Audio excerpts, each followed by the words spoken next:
Mari saya berdoa. Assalamualaikum warahmatullahi wabarakatuh. Waalaikumsalam warahmatullahi. Baik, kita mulai hari ini.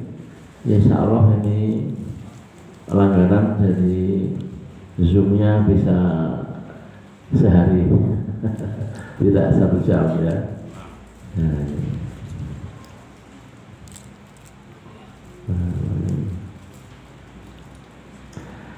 ya, kita akan lanjutkan apa saja yang akan kita sampaikan hari ini. Kita mencoba mubayin ya, tafsir 21 sampai 30 ya.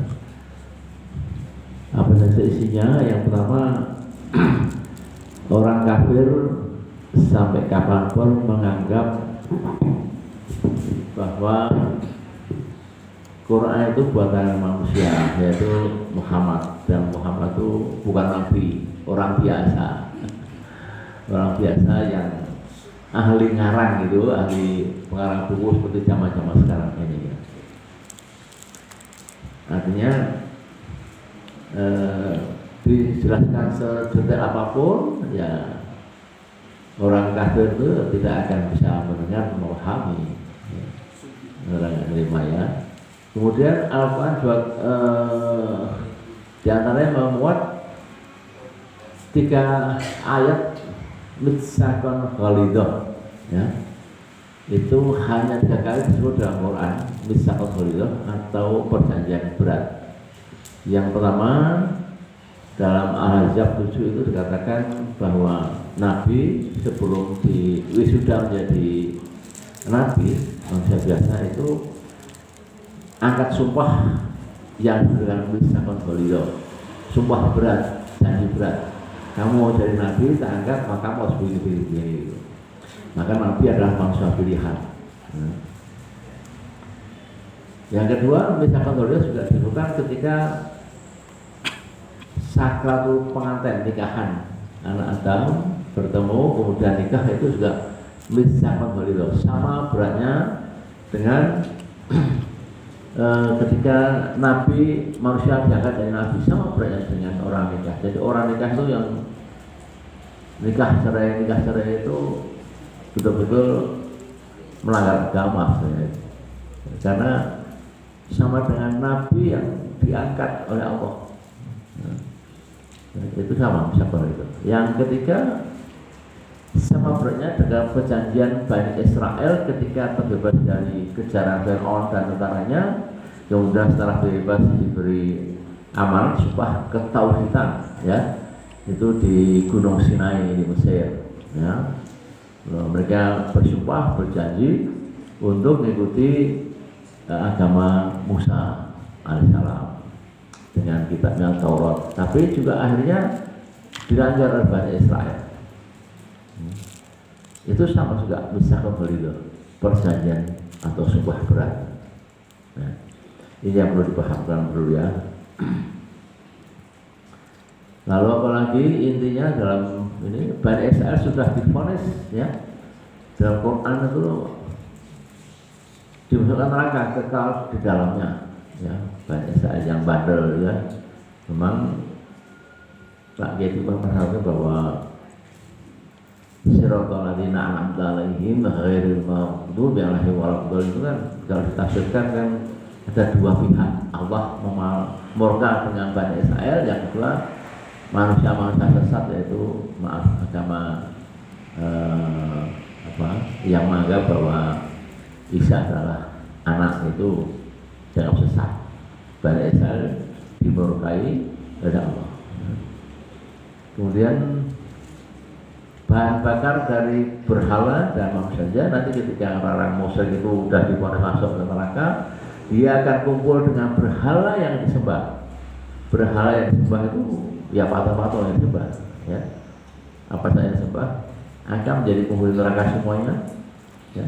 Neraka itu bahan bakarnya adalah berhala, batu ya, dan manusia-manusia musyrik ya. Ini intinya dari kajian pagi ini. Namun untuk lebih sana kita kaji ya satu-satu biar ibu bapak semuanya, baik yang offline dan online, bisa lebih memahami ya, kita belajar bersama-sama. Ada baru ringkasan tafsir ayat 21-30 ini ya. Allah pencipta dari tiada ke ada, itu hanya Allah ya. Kemudian takwa bekal terbaik, Quran Al-Baqarah 197, wa tajadu wa inna jadi takwa wa takwina ulil albab. Jadi takwa itu adalah bekal yang terbaik bagi orang yang berpikir. Ulil albab itu orang berpikir, orang pintar, orang cerdas. Semoga jemaah kita ini orang yang berpikir cerdas ya. Amin ya. Termasuk yang ada di online ya. Jadi Bapak Ibu yang cerdas berpikir bahwa semua itu ciptaan Allah. Kemudian bumi kering kerontang ketika Allah ciptakan itu belum ada pepohonan, belum ada laut ya, belum ada manusianya ya, belum ya.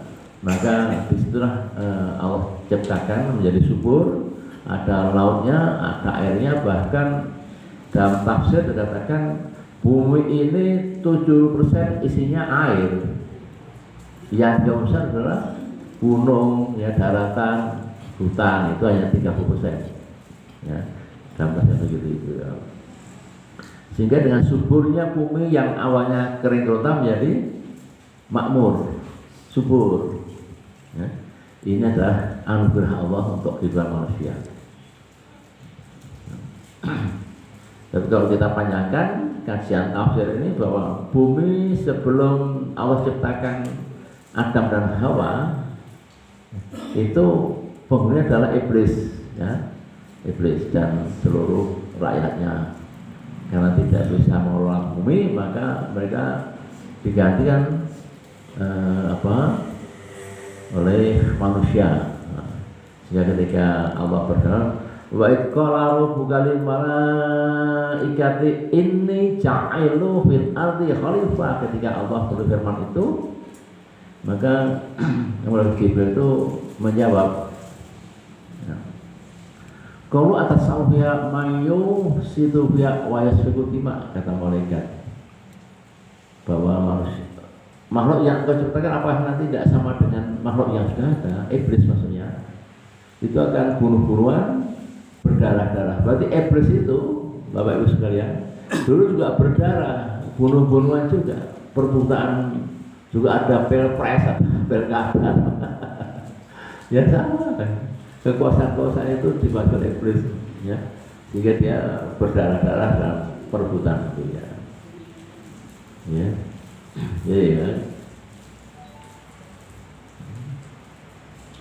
Maka jangan sembah selain Allah, karena telah menciptakan kita semua dari tidak ada menjadi ada dan makmur. Seperti sekarang ini kita bisa menikmati makanan dan semuanya, kemakmuran dunia ini ya. Nah, kita ringkas saja. Kalau Bapak baca itu kecil, ini sama ya, mendengarkan ini sama ya Pak Nur.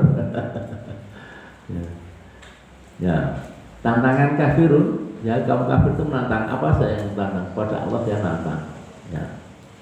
Al-Quran buatan Muhammad, kata mereka, tidak akan percaya selamanya. Sampai sekarang pun nggak percaya bahwa Quran itu adalah buatan Allah, buatan manusia. Maka kita tiap hari bisa melihat ya, kan di YouTube itu orang Kanada, orang Denmark, orang Jerman, Belanda, Denmark ya, membakar Quran ya, dijamin macam-macam. Meskipun kita lihat juga ada keseimbangan itu, ada yang sudah dikasih, terakhir itu dikasih bensin serta bensin gitu.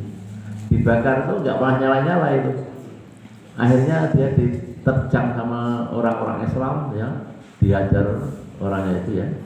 Tapi karena jumlah sedikit, maka yang Islam pun lari ya dengan bawa Quran tadi itu. Ada di YouTube ya. Di kemarin dikirim jamaah itu. Ya. Ada yang membakar Quran, kemudian justru apinya kena yang membakar, ya. Keasiapan hidup itu ada. Nah, seperti itu di antara 10 peristiwa membakar Quran, ya, 50% lebih dalam penelitian itu akhirnya bersahadat. Yang sadar dia bersahadat, tidak jadi mengusir Quran, justru menyayangi Quran. Yang tetap kafir tersesat. Ada yang akhirnya divonis oleh masyarakat berapa puluh tahun kemudian meninggal ya.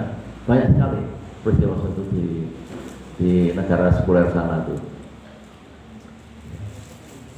Ya, itu keajaiban. Allah persilahkan buat satu ayat sebesar Quran. Ya, satu ayat coba silahkan. Tapi ternyata nggak ada yang bisa membuat satu pun ayat nggak ada yang bisa membuat ya. Ini tantangan dari Allah kalian ya. Kemudian datangkan ahlimu ya, yang bisa artinya orang-orang sastra, orang-orang seni, silahkan membuat satu ayat saja bisa, ya, atau beberapa ayat. Ya nggak ada mampu, ya. Jika tidak mampu membuat itu, maka siksaan neraka kekal. Ya, orang-orang itu akan kekal. Itu di zaman Rasulullah itu tantangan-tantangan seperti ini ya. Bahan bakarnya dari berhala dan manusia musyrik ya, ini yang tadi saya sampaikan. Sehingga hingga kini pun banyak Quran dibakar, kita jelaskan ya. Bagi yang beriman, kita coba ya, coba kita tahu orang-orang yang bagi orang beriman ini ya, Muhammad sampaikan pada umatmu, kata Allah, bahwa surga penuh kenikmatan. Nah ini ya, yang tidak ada bandingnya. Istana Mekah, sungai indah di bawahnya mengalir. Nah, kemudian kebun, taman buah-buahan, pohon yang rindang yang dapat dinikmati, buah-buahan yang sama dengan yang ada di dunia yang kita nikmati. Jadi buah-buahan surga itu yang sama banyak dengan yang ada di dunia, yang pisang, durian, semangka, jeruk, apel, dan sebagainya itu, anggur, ada semua di surga. Tapi dalam rasa yang lidah kita nggak pernah merasakan. Bentuknya sama Pak. Oh, bentar ya, nih, bentar. Ya, makasih sudah. Jadi kalau kita masuk surga itu ada buah-buahan tinggal metek di mana-mana, itu sama, wajahnya sama, wujudnya sama, tapi rasanya Masya Allah lain, ya. Itu yang Allah ciptakan ya. Ya, kemudian warna sama, bentuk sama, namun rasanya lezat dan belum pernah dimakan. Manusia belum ada pernah makan itu ya. Harus dikatakan. Kemudian, nah ini yang kadang-kadang bikin kita semua bertanya-tanya. Antara kotoran hakiki dan kotoran maknawi ini maksudnya apa? Kita coba kita kupas ya. Kotoran hakiki itu apa dan maknawi itu apa? Wanita surga atau orang lebih terlalu menyebutnya bidadari ya Pak, ya itu gimana? Wanita surga terbebas kotoran hakiki namanya ya, tidak pernah kencing, tidak pernah haid ya ibu-ibu ya. Kira-kira ibu pengen jadi wanita surga betul? Ya, wanita surga ya, tidak pernah meludah meskipun kenyang ya, terus rasa gimana? Meludah gitu ya, flu ya, bahkan maaf amit-amit kentut nggak ada di surga. Coba yang kentut ya mambune gitu kan nggak ada di surga. Makan sekenyang-kenyangnya nggak apa lapar, nggak pernah terus ke belakang ya, ke toilet pamit, itu nggak ada di surga ya, serba mas itu. Mau diisi sate 100 tusuk ya orang bakal Pak Pong mungkin ada di sana Pak nanti. Jangan sate ya Pak. Ya nggak akan merasa membuang apa yang kita makannya. Nggak ada Pak Gito di sana mungkin nggak ada tukang pijat Pak. Pak Gito mana? Nggak jadi tukang pijat di surga. Di sini tukang pijat di sana mungkin dia akan menikmati pijatnya bidadari ya, yang itu bidadari Pak. Ya, ini yang disebut dengan kotoran hakiki ya. Lalu ada juga yang disebut dengan kotoran maknawi. Apa itu? Yaitu tidak ada dosa lagi yang dicatat di sana, nggak ada dosa, nggak ada kata-kata kotor, akhlaknya semua baiknya, nggak ada orang ghibah, nggak ada orang fitnah, nggak ada orang iri, dengki, cemburu, ya. Jadi kalau Pak Nur nanti di sana membawa samping kirinya ada 5 saudari, nggak ada yang cemburu. Bu Nur juga nggak cemburu, ya. Putih benar. Ya, ini janji Allah. Jadi manusia itu setelah hidup di surga itu disetting, ya. Buddha jangan khawatir, sama-sama ahli surga ketemu Pak Dal itu. Ketemu di sana insya Allah, ya, sama-sama orang beriman ketemu di surga. Ketemu meskipun selisihnya tuh 10 tahun, 5 tahun, 1 juta tahun akan ditemukan, ya, sama-sama orang beriman semua akan ketemu di surga kembali. Bahkan kita ini insya Allah ini masjid ini yang kita lakukan ini akan bertemu di sana, ya, itu, ya, ini keajaiban surga, ya. Kekal abadi tidak akan keluar, ya. Jadi di surga itu kekal abadi tidak akan keluar. Bisa tamasa dari surga 1 sampai surga 7 kita bisa tamasa, ya. Kemudian ini yang terakhir ini. Nah, bisa besok. Kira-kira kalau besok itu siapa yang dibesok? Kalau kita di dunia itu besok itu orang sakit, ya Pak, orang sakit dibesok. Nah ini kawan yang di neraka kita besok as-sofat 51 sampai 60, ya. Jadi misalnya Pak Eka ngomong dengan Pak Aji Karjono, dengan Mbah Wan di surga itu, kita dulu punya teman yang musyrik, ya, gitu kan, si A, si B, si C musyrik. Di mana sekarang, ya? Di neraka. Nah kita tuh tahu-tahu sudah di pintu neraka, ya. Bertiga Pak Hipta, Mbah Wan sama Pak Haji Karjono sudah di pintu neraka. Ditemukan sama malaikat Malek, ini loh teman-temanmu, kita bercakap-cakap di pinggir neraka itu, di pintu itu. Kita bercakap-cakap, kenapa kamu masuk neraka? Dia siap, karena aku dulu nggak pernah ikut kamu sholat, nggak pernah ikut ngaji, majelis subuh itu nggak mau itu.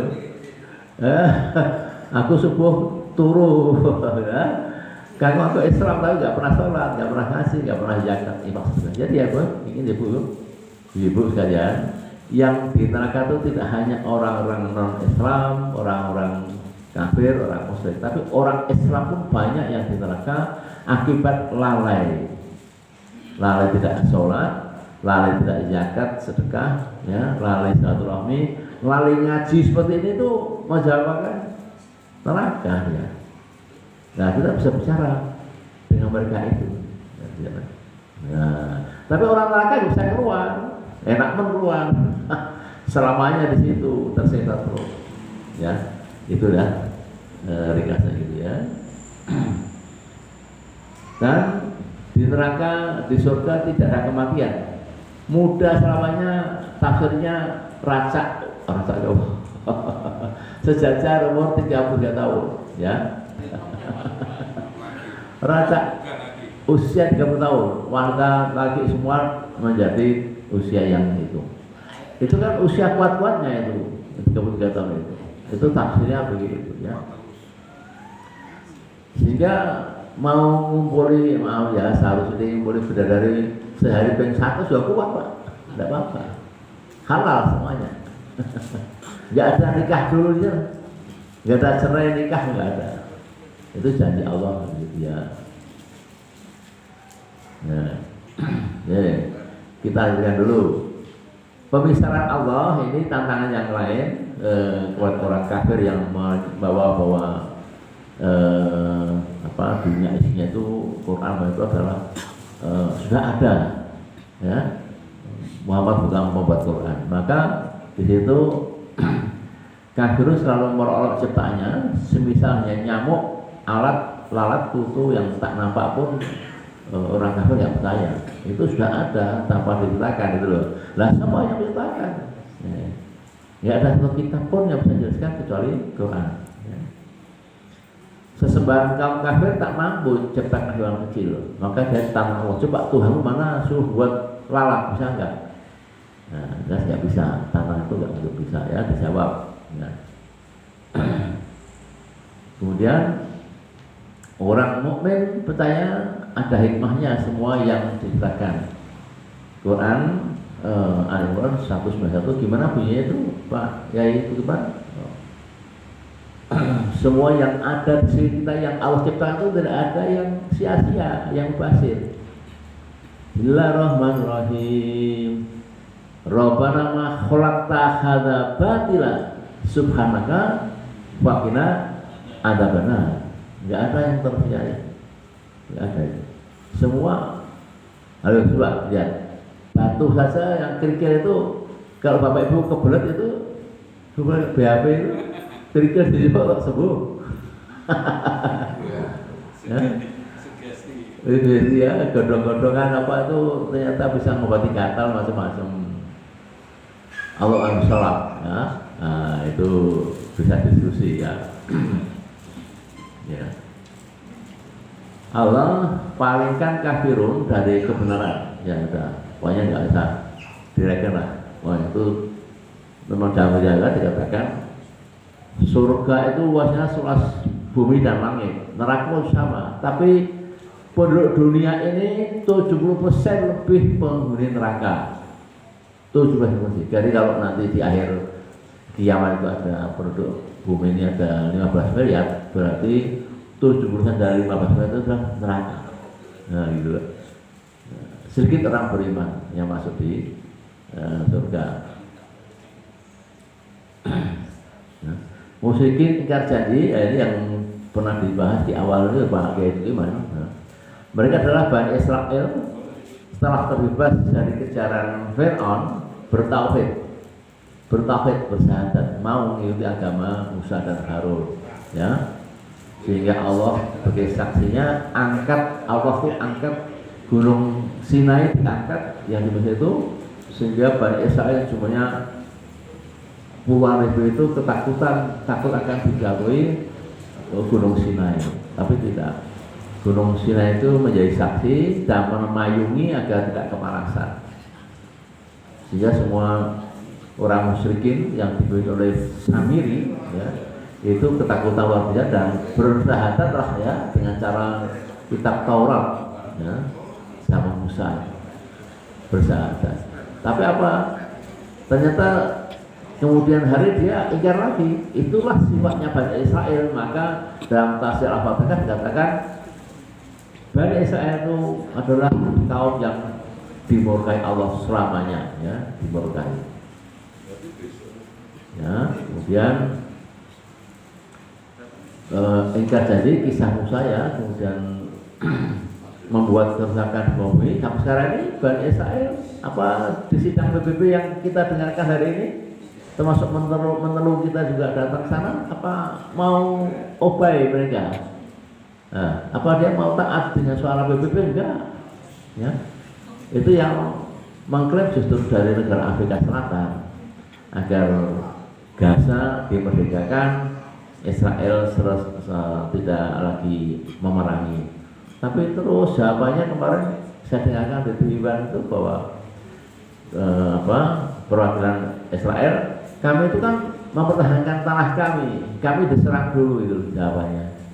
Ini yang yang nggak dipahami oleh PBB ya. Dan PBB semua takut dengan Israel karena Israel itu orang-orangnya adalah yang punya kekayaan totalitas dunia ini, orang-orang terkayanya adalah orang Bani Israel. Jos. Rugi dunia akhirat dan itu nggak disadari oleh Bani Israel. Pokoknya tahunya mereka hidup juga sekali ini, mati ya sudah selesai gitu kan, orang Bani Israel. Nggak paham bahwa nanti akan ada yaumul hisab, ya, nggak paham. Nah, silahkan untuk dielaborasi barangkali ada sesuatu yang saya pun kurang paham, saya juga bisa ngasuh kamu, tapi Bapak Ibu sekalian juga bisa menanyakan. Kita sambil ngasah asuh di forum ini. Demikian, kurang lebih maaf. Assalamualaikum warahmatullahi wabarakatuh.